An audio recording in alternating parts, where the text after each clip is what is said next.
పేదలను అడ్డుపెట్టుకుని బీఆర్ఎస్ లీడర్లు డ్రామాలు ఆడుతున్నారని ఫైర్ అయ్యారు కాంగ్రెస్ ఎమ్మెల్యే ఎన్ఎం శ్రీనివాస్ రెడ్డి.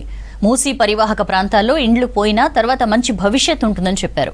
మూసీ పరివాహక ప్రాంతాల్లో రోడ్లు, డ్రైనేజ్, స్కూల్స్ లేవన్నారు. మోస్ట్ పొల్యూటెడ్ రివర్ స్థానంలో మూసీ నది ఉందని చెప్పారు.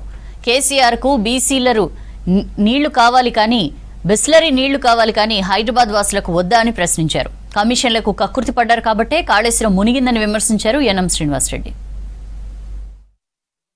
ప్రతిపక్ష నాయకులను చూసి కొంతమంది, సివిల్ సొసైటీ నాయకులని చెప్పిన కొంతమందిని చూసి సిగ్గుపడతా ఉన్నా.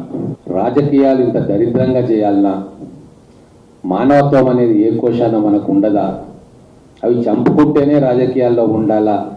ఈరోజు కేటీఆర్ గారి ప్రవర్తన, హరీష్ రావు గారి ప్రవర్తన, మిగతా కొంతమంది స్వార్థపరుల ప్రవర్తన చూస్తే అసలు వాళ్ళు రాజకీయాలకు పనికిరారు అని చెప్పి తెల్లమవుతా ఉంది.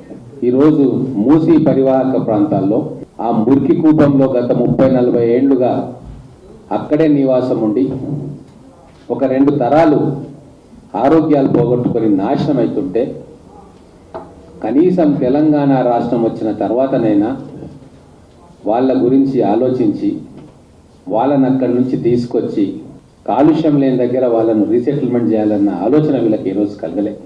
మనం అటువంటి అక్కడ నివసిస్తున్న ప్రజలకు స్వచ్ఛమైన నీరు, స్వచ్ఛమైన గాలి అందించే ఏర్పాటు చేయడం ఈ ప్రభుత్వం తప్ప. కేటీఆర్ గారు అమెరికా నుంచి వస్తారు, హైదరాబాద్ కాలుష్యానికి దూరంగా జన్వాడలో ఫామ్ హౌస్ కట్టుకొని హాయిగా అక్కడ స్వచ్ఛమైన గాలి పీల్చుకోవచ్చు, విందులు, విలాసాలు, వినోదాలు చేసుకోవచ్చు. కానీ మూసీ రివర్ బెడ్ అంచున పరివాహక ప్రాంతాల్లో ఉంటున్న వ్యక్తులకు హక్కు లేదా? స్వచ్ఛమైన గాలి పీల్చుకునే హక్కు లేదా? మూసీ నది ఒడ్డున నివాసం ఉంటున్న పేదవాళ్ళు ఎప్పటికీ కూడా ఈ రోగాలతో సతమతం కావాలన్నా వాళ్ళకు ఒక ఆల్టర్నేటివ్ ఇచ్చే అవకాశం కూడా మనం కల్పియొద్దా?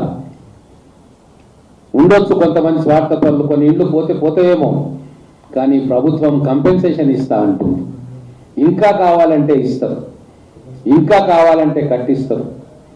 ఈరోజు చాలా స్వచ్ఛంద సంస్థలు, ముఖ్యమంత్రి గారు మాట్లాడుతున్నారు, మేము మాట్లాడుతున్నాం, ఈ రీసెటిల్మెంట్ పోయే వాళ్ళకి ఇంట్లోకి కావాల్సిన సామాన్లు కూడా ఇవ్వడానికి చాలా మంది ముందుకు వస్తూ ఉన్నారు. ఎందుకు అంటే ఈ నగరాన్ని మనం కాపాడుకోవాలి.